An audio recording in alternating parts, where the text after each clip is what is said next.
Good morning, everybody. Sorry I'm a little bit late getting this up.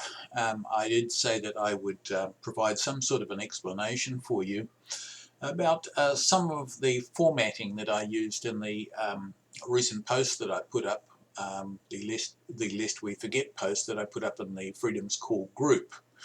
I wanted to just place this here so that those of you that have been following those posts quite closely, and indeed anyone in future who may return to them, has some sort of appreciation as to why I have used the format that I have. Before I get on to that whole matter, I would like to just first of all thank all of you. What an incredible response. I mean, just so many never-ending likes. And some very, very uplifting comments, brilliant comments, and it's been so interesting seeing how that has sparked memories and got discourse going between you, often between family members and that sort of thing. And I think that's fantastic, and it's also a testament to just how proud you are of your forebears who went away and didn't return, or who died here in New Zealand during the course of the war. Now, you'll have to excuse me. I'm going to be referring to some notes here, and so I'll be sort of casting my head to the side from time to time, just to, I might even put it in front of me, it might be a little bit better. Because there are a few things I do just want to bring out here. Perhaps before I do that, if I could just mention something.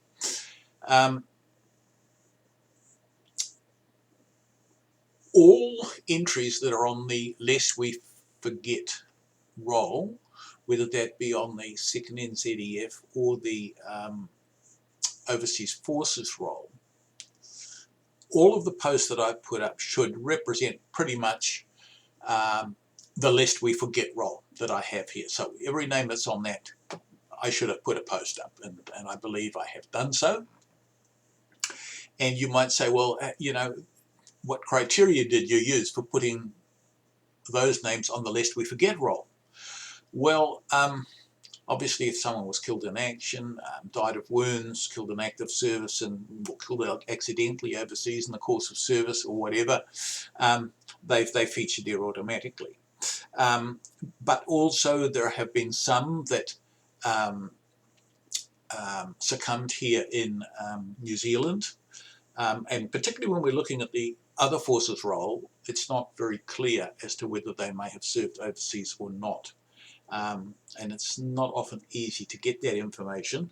In that regard, I'd like to, if I may, just thank Paul Dresovich for his assistance in that regard, particularly as regards the Air Force and Navy names that I've put up, because he's digging a little bit deeper now into various resources and putting up some great information, which I hope you will all give the thumbs up to, because it's really good stuff, and I appreciate his efforts. Now, so getting back to the criteria that I used for these names. So I've mentioned those that automatically would have gone up. There have been some that may have died shortly after the closure of, or shortly after the European theatre of war. Everything was finished there. You know, the war had come to a close there. But or even say it had come to a close with the Japanese. But there were people that were scheduled to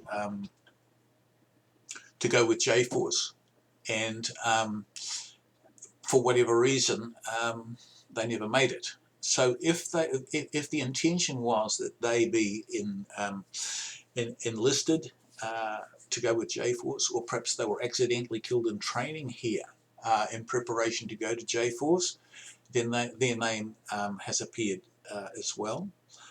Also, if a Commonwealth Graves Commission grave had been allocated to that person that had died, then that too has been, they've been included as well. There have been some people that died fairly soon after the war, and in some instances it's been attributed to wounds received. The problem you have, though, is that, you know, somebody died in 1949, say, or say 1952 or 1962 or 82, and it's been attributed to war wounds. You know, where do you draw the line? So they are in with the main group. They're in with the they're on the NZEF roll, and in due course, some of those names will be popping. I will be placing in your direction as well further down the track, but. They don't; those particular ones wouldn't appear on the lest we forget roll. I just had to sort of draw some sort of boundaries, otherwise we could go on forever. So getting back to what we're seeing on this, I'll just see if there's anything else that I've missed before I go into the actual entries that I put up in the group. I would also perhaps, though, just like to make mention of another fact. We're fairly lean on other forces, to be honest, in comparison to the second NZEF roll. We might have, what, 1,500, 2,000 names up on the other forces roll. And always we're going to get, I think, a few more names coming that way. So you may see the odd lest we forget post appear in future that relates to a sailor or a soldier, or perhaps someone who served overseas, who's not there now.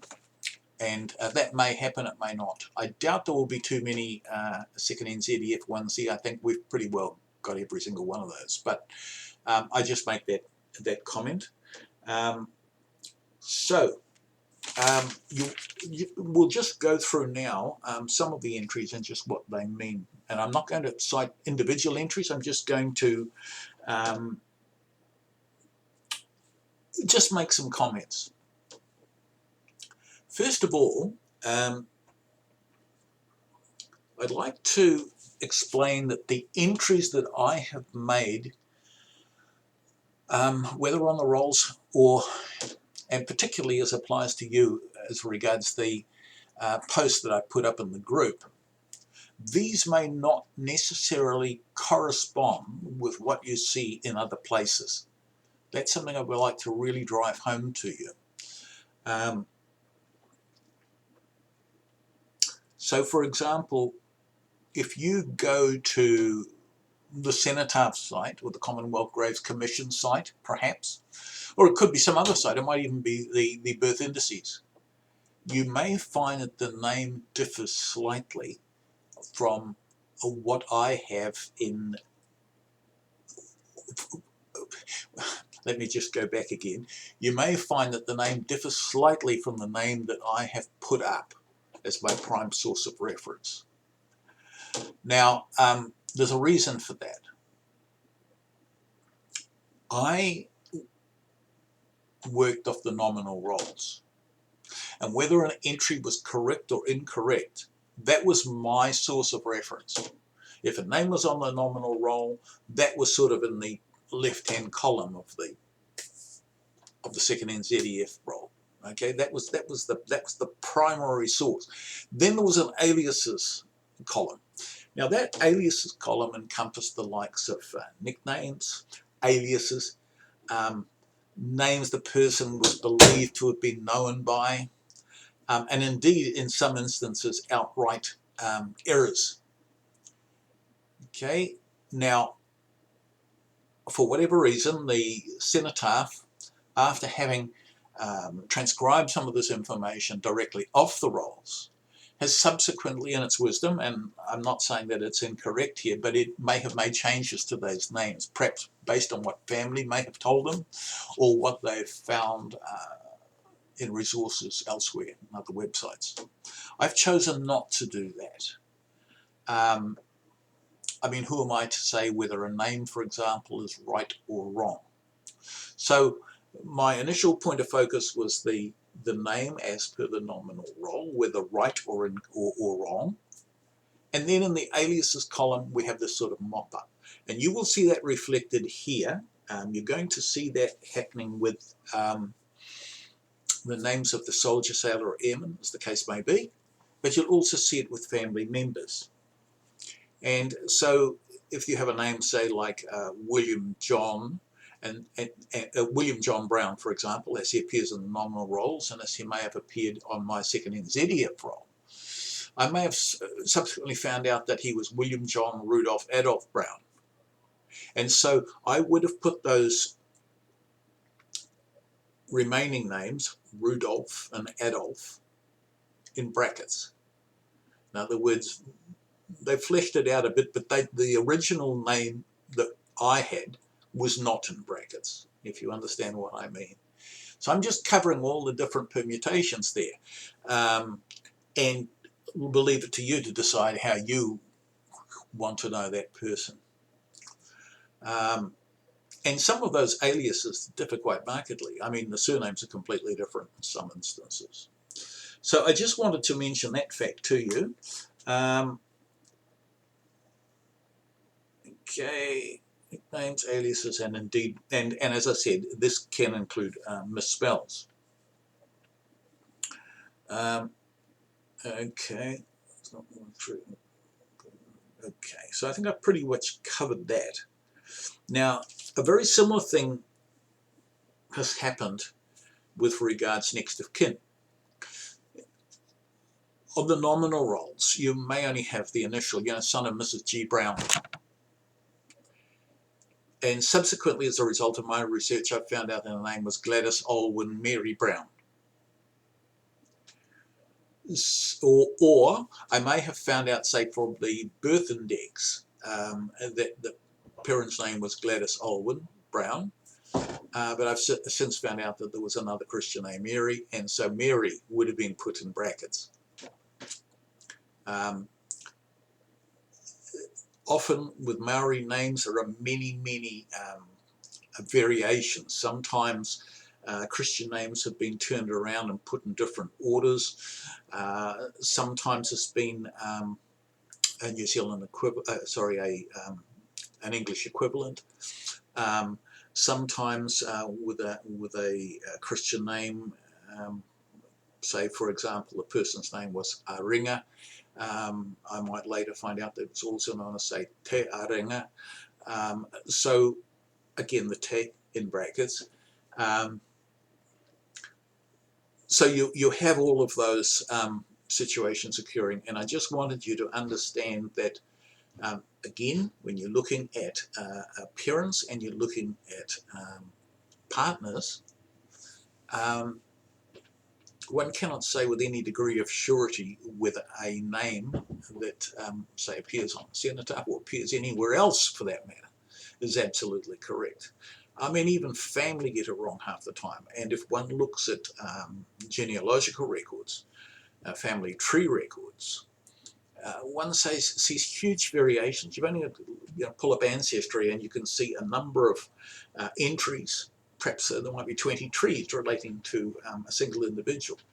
And a lot of the information on that relating to the individual themselves or the immediate family varies immensely. It varies immensely. So I've tried to pick out the most frequently used names, whether right or wrong, and put those in front of you and said, well, look, hey, basically what I'm saying is the information I had, it was Mary Jean Brown, but hey, I've since found out that she could have been Mary Jean Olwyn Brown, ne Paraone, and that may or may not be correct. This is the information I've got. You take with it and run with it as you will. That's really what I'm saying. So when we're getting into this sort of nebulous area, it's that sort of information has to be used as a guide for any further research that you want to undertake, or for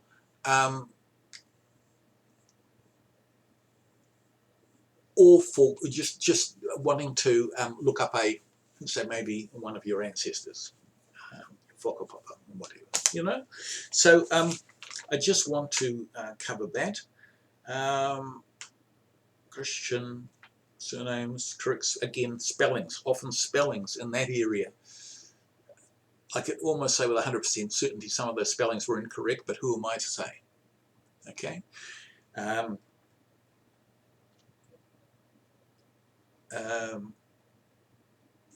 The one thing that I think you could take as being an almost 100% spot on, or that you could almost guarantee as being 100% spot on in its consistency, are the service numbers, with very, very few exceptions.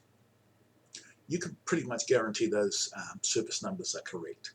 And that's a really good pointer to the individual that you may be wanting to research. So whether his name was William Brown, Wirimu Brown, Wirimu Pareoni, whatever, you have that number. And you can always, if you're going through my records, so you want to go back to Cenotaph, for example, and you just type in that particular service number. This is a result of going through the screening process there. Then you can often get to the individual and obtain absolute clarity that this is the individual that you are researching. All right, so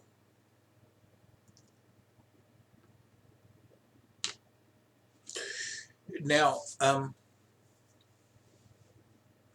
one of the things I noticed when I was looking at the nominal roles is, and this is as regards next of kin. You might have, say, an entry like son of Mr. W. Willis of such and such an address in Hamilton. And later on I found out that W. Willis was William Willis. The next of kin only showed one name, Mr. W. Willis perhaps, of this address in Hamilton. And I've subsequently found out his full name, and I've also found out the wife's full name. And I have made the supposition, and possibly incorrectly, but I have actually entered Mr. and Mrs.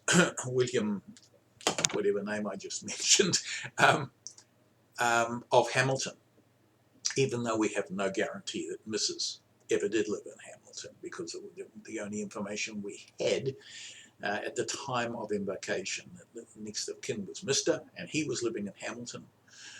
The wife may or may not have been there. In fact, she may have been deceased at the time that the soldier, for example, embarked overseas. So, so I just wanted you to realise that. Again, these are cues. If you see Mr. and Mrs. so-and-so of Titoki, take it at some point, and certainly at the time of embarkation, almost certainly, but could be at other times post-war, that at least one of those spouses lived at Titoki. Okay. The spouses also, by the way, if I put the words husband of, that includes former husbands, former wives. So, you know, if the couple had separated at the time, say one of the soldiers may have been killed or been divorced, then that won't feature in what I have put up. It simply shows husband of so-and-so, husband of so-and-so. Sometimes there are 2 or 3 wives, or apparently 2 or 3 wives, depending on how much you trust the sources that have given you the information in the first place. So, okay.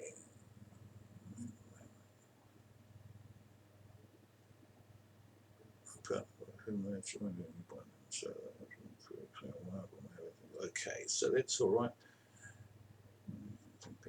That's all done. Age of death.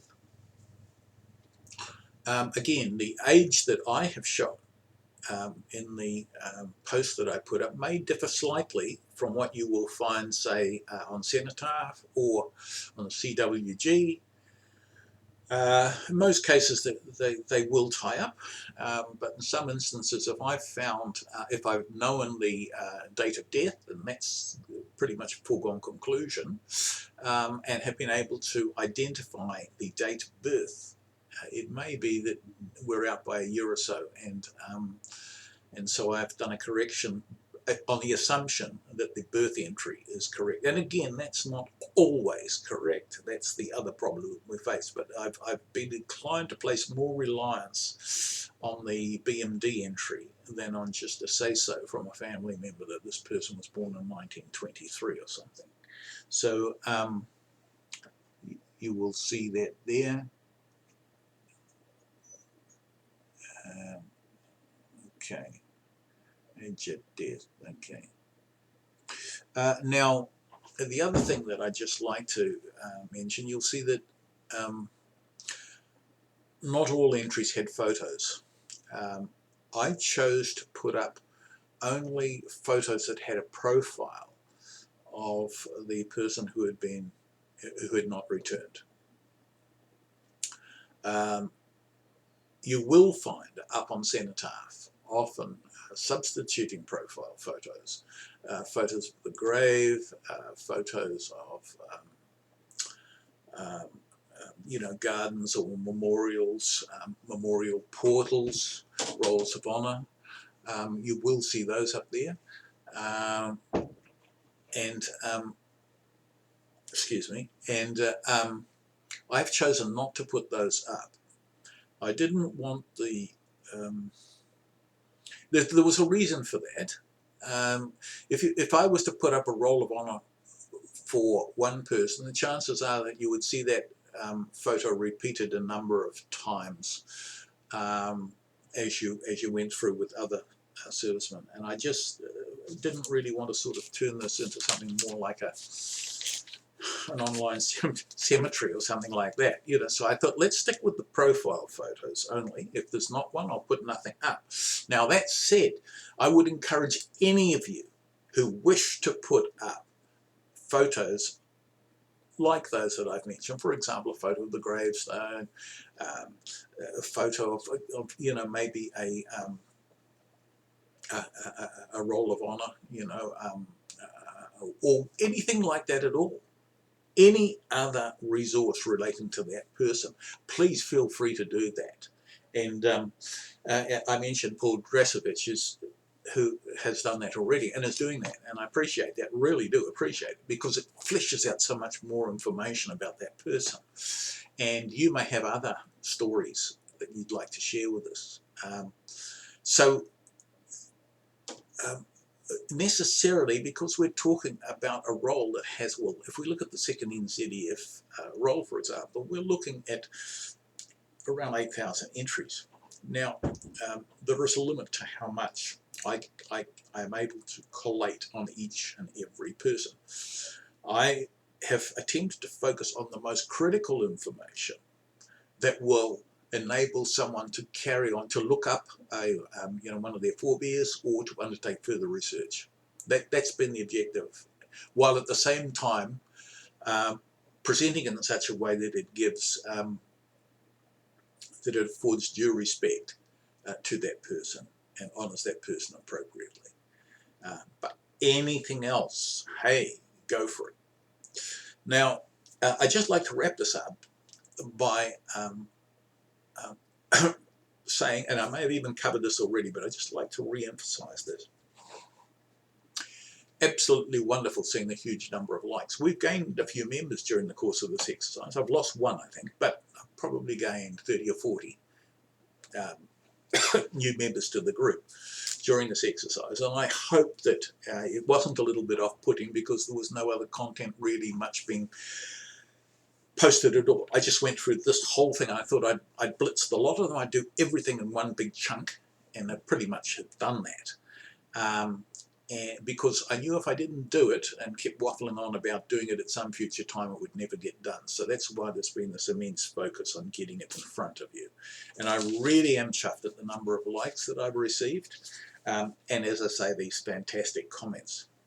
One of the things that does concern me, though, is whether because Facebook thinks I've been a naughty boy in my private life or whatever, but the post reach is very low. I mean, we've got over 800 members in this group, And they're starting to build now, but they're obviously just going out in dribs and drabs. You know, the first lot I was getting 40, 50, 60. Some of them are getting up over the 100 or even over the 150 now, but we've still got a long way to go. I would love to think that all members of this group are exposed to this information, and certainly thus far that's not been the case. So please invite people, share these posts on your own personal timelines, get the word out about the existence of this group. I really want to see this group take off, and there's only so much I can do. And one of the best ways of getting action in a group is to have continual reciprocating conversation throughout the threads. It's not enough that I just keep feeding you information. Facebook doesn't take a hell of a lot of notice of that, but they do take a lot of notice when we're getting this ongoing feedback. And they'll take a lot of notice, for example, if we've got say 30 people or 40 people that are actively responding and commenting and doing so much, but they're going to take a hell of a lot more notice if it's 500 or 600 people doing that. Then the thing will go absolutely ballistic, and that will encourage many more people. I mean, there's no reason at all why this group shouldn't be in the thousands, none whatsoever. There must be people that you would know who would love the information here, and who would love to contribute information here, who would love to learn from what we've got here. So I'm hoping that you'll be able to do something to make that happen. Thank you again for taking the time to listen to what is quite a lengthy video. I'm going to replay it now. I'm hoping if it's semi-passable that I can put it up in its present format. Otherwise I'm going to have to redo it again. Hopefully not too boring for you. And any questions ever, if you've got any questions ever, feel free to PM me or raise them within the group itself. And I'll be happy to help out if I am able to do that. Thank you very much. Have a nice day.